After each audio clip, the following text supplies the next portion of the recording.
yang menjadi raja itu tidak diktator, malah berdemokrasi, basamu.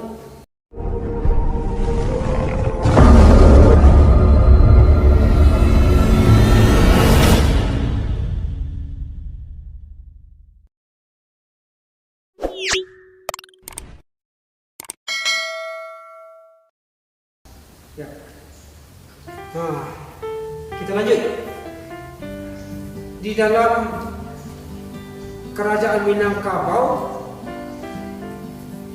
ada hal yang sangat unik. Sistem pemerintahannya tidak diktator, sangat demokrasi.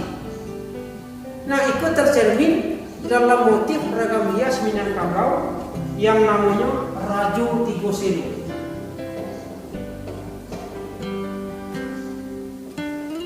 Rajo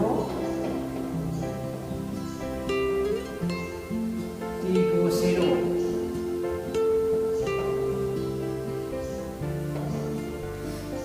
Ada motif Rajo Tigo Selo.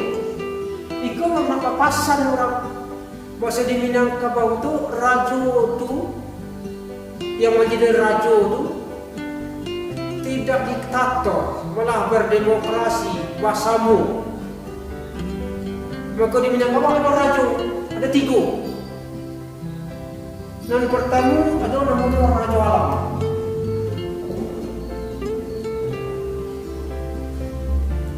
Raja Alam.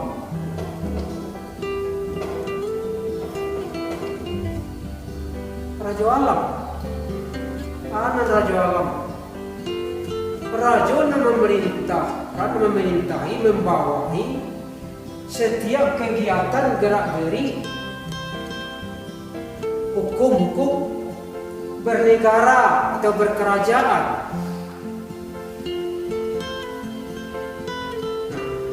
Sudah itu adalah yang kedua.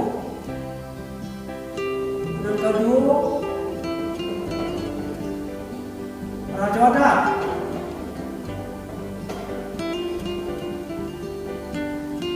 Adalah Raja Adat. Jadi tidak sih ada 3. Ada Raja Alam, ada Raja Adat, satu adalah Raja Ibadat.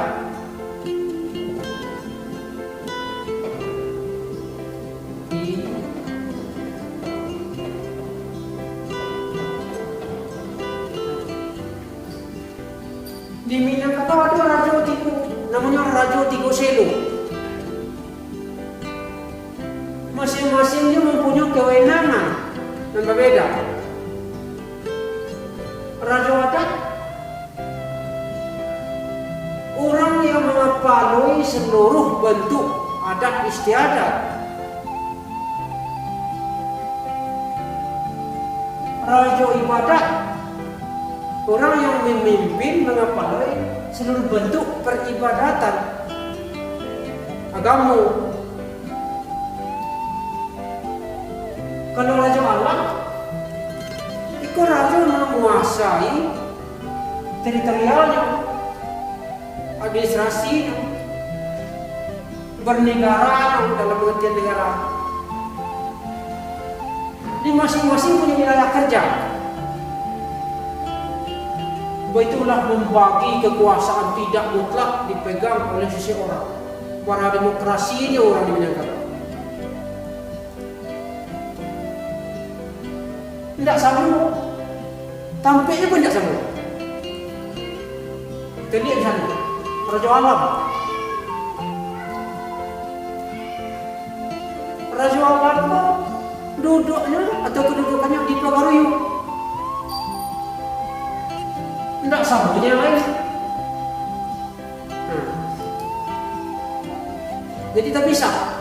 Penanganan persoalan bagi tak bisa, sampai duduknya tak bisa. Raja Alam di Pagaruyung, Raja Adat Ibu Lintang, Raja Adat. Raja Ibadat di Sepuluh Kudus sampai. Jadi masing-masing raja itu tidak bisa tampil. Kenapa tidak disatukan sampai mana ada di Pekario saja pusat kerja Minangkabau di Pekario. Tidak seperti itu. Karena masing-masing punya wilayah kerja, punya bidang kerja yang berbeda, maka tampaknya harus dibedakan. Mungkin di salah satu kekhawatiran jangan terjadi jual beli kekuasaan. Bisa saja begitu. Awal jual beli, pada yang melanggar tentang adat, membanyak raja kucing itu tidak mungkin. Dia jauh tampil. Maka masing-masing itu diantaranya bisa saja terpisah itu karena tidak mungkin menjual balikan hukum satu bentuk yang kita pahami. Raja ibadat, hal-hal yang melekat dengan agama.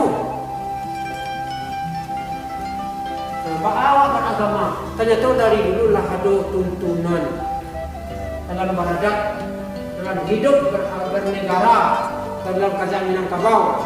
Jadi nilai-nilai yang ada dalam Raja Nanti Goseno, hukum-hukum yang dipegang oleh masing-masing raja digambarkan atau dimaknai, disimbolkan dalam motif ragam hiasnya.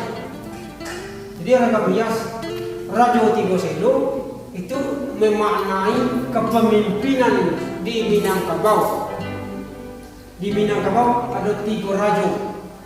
Raja alam, raja adat, raja ibadat.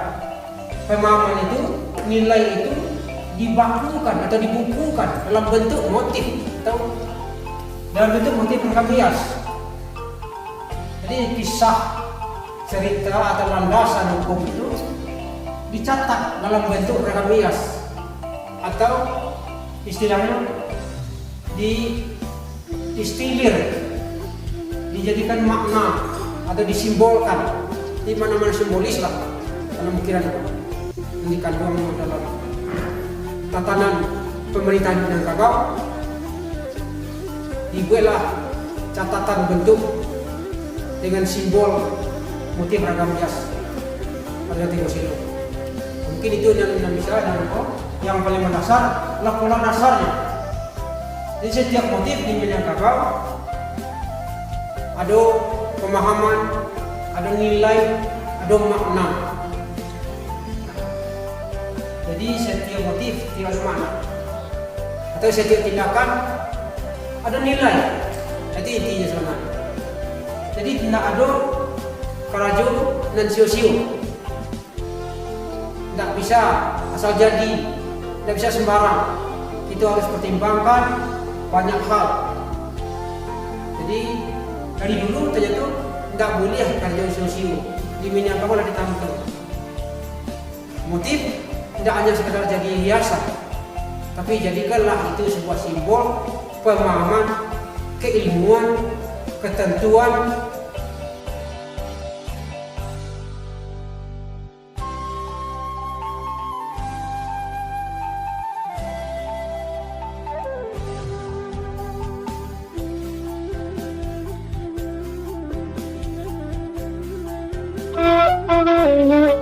Mm-hmm.